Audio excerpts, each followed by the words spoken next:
사무엘하 22장 1절부터 16절입니다. 22장 1절부터 16절입니다.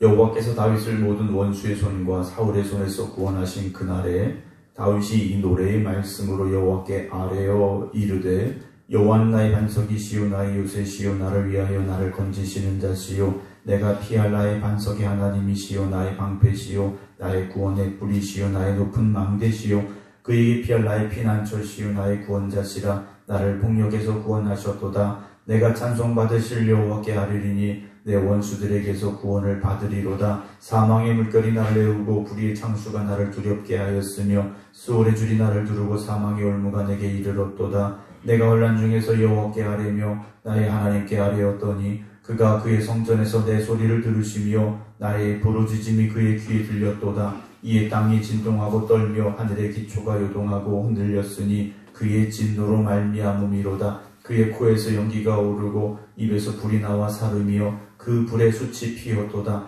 그가 또 하늘을 두리우고 강림하시니 그의 발 아래는 어두캄캄하였도다. 구름을 타고 나르시며 바람 날개 위에 나타나셨도다. 그가 흑암 곧 모인물과 공중의 빽빽한 구름으로 둘린 장막을 삼으시며 그 앞에 있는 광채로 말미암아 숯불이 피었도다. 여호와께서 하늘에서 우레소리를 내시며 지존하신 자가 음성을 내시며 화살을 날려 그들을 흩으시며 번개로 무찌르셨도다. 이럴 때 여호와의 꾸지람과 콧김으로 말미암아 물밑이 드러나고 세상의 기초가 나타났도다. 아멘. 할렐루야.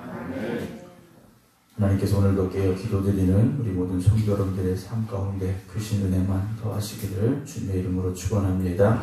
온라인으로 함께 예배드리고 계신 김건욱 권사님, 김효 권사님, 김성자 권사님, 이숙자 권사님, 김준원 장로님, 박정순 권사님, 임승자 집사님, 안친환 권사님, 정옥봉 권사님, 정정희 집사님, 김경호 장로님, 김미화 권사님 주님의 이름으로 축복합니다. 오늘 사무엘하 22장의 말씀인데요. 사무엘하 22장의 말씀은 우리가 시편 18편에 나오는 말씀과 거의 동일한 내용으로 기록이 되어져 있습니다. 오늘 22장 1절에도 여호와께서 다윗을 모든 원수의 손과 사울의 손에서 구원하신 그날에 다윗이 이 노래의 말씀으로 하나님께 아뢰었다라고 되어 있는데요. 시편 18편 위에 설명을 보면 또 이렇게 되어 있습니다. 여호와의 종 다윗의 시, 인도자를 따라 부르는 노래, 여호와께서 다윗을 그 모든 원수들의 손에서와 사울의 손에서 건져주신 날에 다윗이 이 노래의 말로 여호와께 아뢰어 이르되 하면서 시편 18편 1절부터 이제 50절 말씀까지 쭉 기록이 되어져 있는데요. 오늘 혹시 시간이 되시면 시편 18편의 말씀도 한번 더 읽어보시면 좋을 것 같은데 거의 비슷한 내용입니다. 그냥 똑같은 상황인 겁니다. 좀 기록된 곳이 사무엘 22장과 시편의 내용인 것 뿐이지 다윗이 자기의 원수들과 또 사울의 손에서 하나님께서 그를 구원하시고 이제 왕위에 오르게 하셨을 때 그 기쁨과 감사함으로 하나님을 찬양했던 노래가 바로 오늘 사무엘하 22장의 말씀과 시편 18편의 말씀이었던 것 같습니다. 시편을 보게 되면 다윗의 많은 찬양의 고백들이 있음을 보게 됩니다. 근데 역으로 바꿔서 생각해 보면 그렇게 많은 찬양의 고백이 있을 수밖에 없었던 이유, 즉 하나님을 찬양할 수밖에 없었던 이유는 무엇이겠습니까? 다윗의 인생이 험한 일들이 많았다라는 거죠. 힘든 시간들이 많았다라는 겁니다. 그래서 그 힘든 시간들을 하나님의 은혜로 겪고 나니까 하나님 감사합니다. 찬송할 수밖에 없는 다윗의 모습이었다라는 거죠. 오늘도 우리가 많은 고난을 겪어가며 살아갈 수밖에 없습니다. 평안한 삶, 평탄한 삶, 우리가 그런 삶들을 원하긴 합니다만 우리는 누구나 다 환난을 만나게 되죠. 질병도 겪을 수밖에 없고요. 때로는 물질적인, 경제적인 어려움도 겪게 되고요. 인간관계에서의 어떤 문제도 우리가 겪을 수밖에 없는 상황들이 있습니다. 그러나 그런 일들로 인해서 우리가 두려움과 염려와 걱정에 사로잡히는 것이 아니라 그런 가운데도 살아계신 하나님께 나의 힘이 되시고 능력이 되시고 도움이 되어 주시어서 하나님이 우리를 구원하시고 역사하시고 회복시켜 주시는 그 은혜를 체험하고 누리고 그리고 우리의 신앙의 고백으로 간증할 수 있는 그런 우리의 모습이 되기를 주님의 이름으로 축원합니다. 환난 중에 하나님을 만나는 체험이 있다면 그 신앙이 얼마나 감사합니까? 문제가 없어서도 감사할 수 있지만 환난 가운데 그 환난 가운데서 우리를 구원하시고 그 어려움 가운데도 우리와 함께 하시는 하나님을 체험했다면 그 사람은요 앞으로 더 큰 어려움이 와도 더 큰 문제가 와도 능히 이길 수 있는 그리고 이겨낼 수 있는 믿음의 사람이 될 수 있기 때문이라는 거죠. 다윗은 환난을 만날 때 어떻게 했습니까? 하나님께 아뢰는 사람이었습니다. 그런데 근거가 있죠.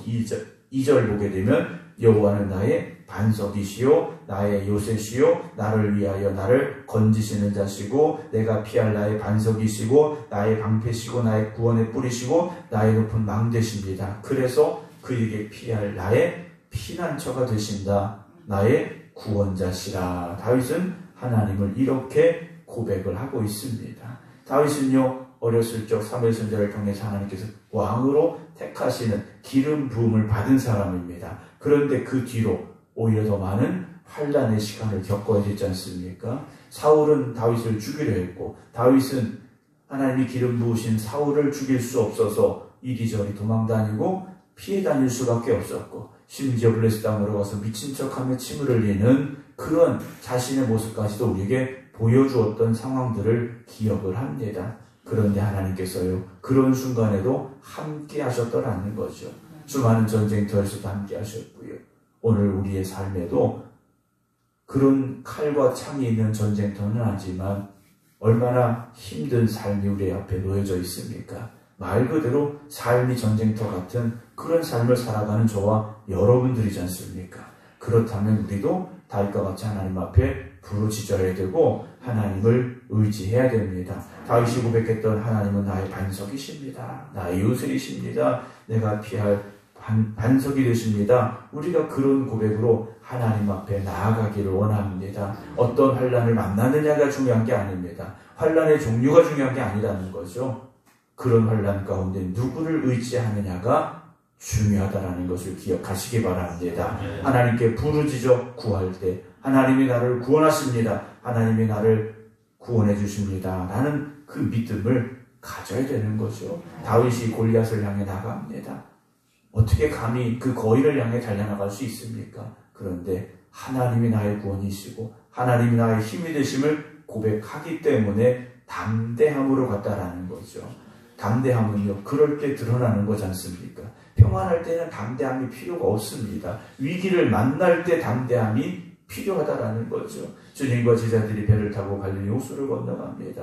풍랑이 일어서 배가 가라앉을 것 같은 상황이 됩니다. 제자들에게 어떤 게 뭡니까? 주님이 나와 함께 하십니다라는 담대함이 없었더라는 거죠. 오늘 우리가 그런 제자들과 같은 연약함으로 인생의 바다를 건너가지 않기를 원합니다. 어떤 풍랑을 만나도 어떤 폭풍과 몰아쳐도 어떤 거센 바람이 몰려온다 할지라도 비바람이 나를 뒤덮는다 해도 하나님이 지금 나와 함께 하십니다. 내 인생 가운데 하나님이 함께 하십니다라는 그 담대함을 가지고 하나님이 나를 구원하시는 그 구원의 은혜를 누리시기 바랍니다. 다윗은 그 구원의 은혜를 누린 거지 않습니까? 그래서 4절에 보면 내가 찬송 받으실 하나님께 아뢰입니다. 그래. 하나님은 우리의 찬송을 받으셔야 됩니다.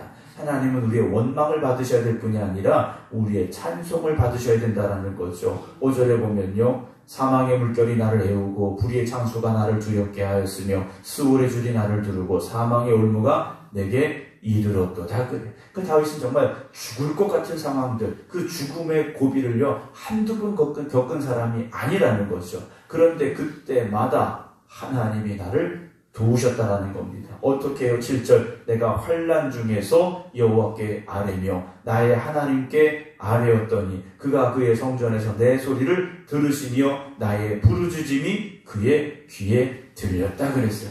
다윗은 환난 가운데 가만히 있었던 게 아니라 부르짖어 기도했다라는 거죠. 하나님 나의 힘이 되시오니 하나님 나의 구원이시오니 하나님 나를 살려주시고 하나님 나를 구원하여 주시옵소서 하나님 나를 도와주시옵소서 부르짖어 기도했다라는 거죠.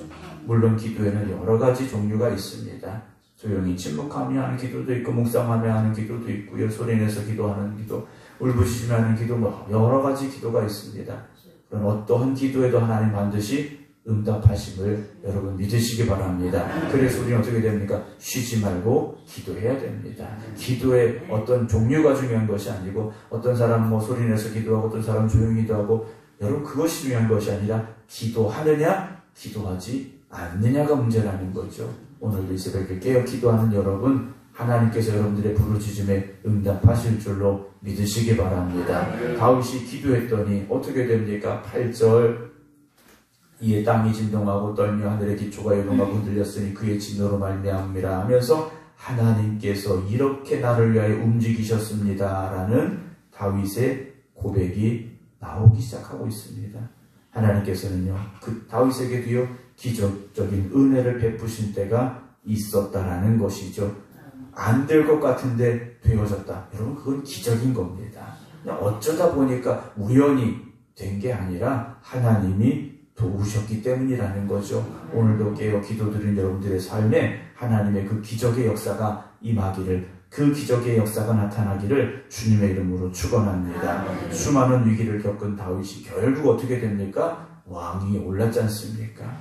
물론 왕이 된 게 중요한 것이 아니라 그 되기까지 하나님이 함께 하셨음을 고백하는 신앙이 중요한 것이고요. 그 신앙에 근거해서 이제 살아가는 것이 또한 중요하다는 것을 우리는 잊지 말아야 됩니다. 우리가 입으로 주여 주여 부르는 것, 그것이 중요한 것이 아니라 내 마음속에 정말 하나님이 나의 구원이시고 나의 힘이 되십니다라는 믿음의 확신이 있으시기 바랍니다. 세상을 창조하시고 지금도 주관하시는 하나님 앞에 여러분 맡기시기 바랍니다. 하나님 의지하시기 바랍니다. 그때 하나님께서 여러분들을 도와주실 것이고 구원하여 주실 것이고 역사하여 주실 것을 믿으시기 바랍니다. 하나님께서 가장 강력한 힘으로 여러분들을 해결해 주실 것이고 가장 안전하게 여러분들을 보호하실 것임을 믿으시고 오늘도 하나님 앞에 나아가 기도하고 부르짖어 하나님이 여러분들을 도우시고 함께 하시는 귀한 은혜를 허락하시는 복된 날 되시기를 주님의 이름으로 축원합니다. 기도하겠습니다.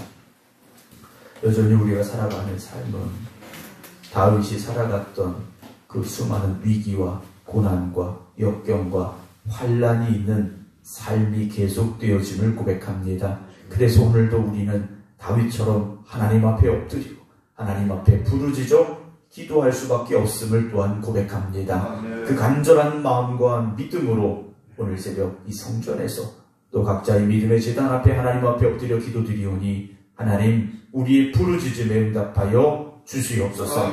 다윗과 함께 하셨던 하나님 오늘 우리와 함께하여 주실 줄로 믿습니다. 우리가 만나는 고난과 환난과 문제와 아픔 앞에서 우리가 기도할 때 하나님이 우리를 위하여 일하시고 우리를 위하여 역사하심을 믿사오니 오늘도 우리 가운데 함께 하시고 우리를 위하여 일하시고 역사하시는 하나님의 은혜와 능력을 체험하고 누릴 수 있는 저희들이 되게 하여 주시옵소서. 고난 가운데 있는 이들, 절망 가운데 있는 이들, 걱정 가운데 있는 이들 주님 앞에 아뢰옵니다. 하나님 해결하여 주시옵시고 고쳐 주시옵시고 회복시켜 주시옵소서. 그래서 오늘도 승리의 찬송을 부를 수 있는 하나님의 자녀들 되게 하여 주시옵소서. 이제는 우리 주 예수 그리스도의 은혜와 아버지 하나님의 무한하신 사랑하심과 성령님의 감동 감화 교통하심이 오늘도 하나님이 나의 목자가 되십니다 고백하며 기도드리는 모든 성도들 위해 이제부터 영원토록 함께 하시기를 간절히 축원하옵나이다. 아멘.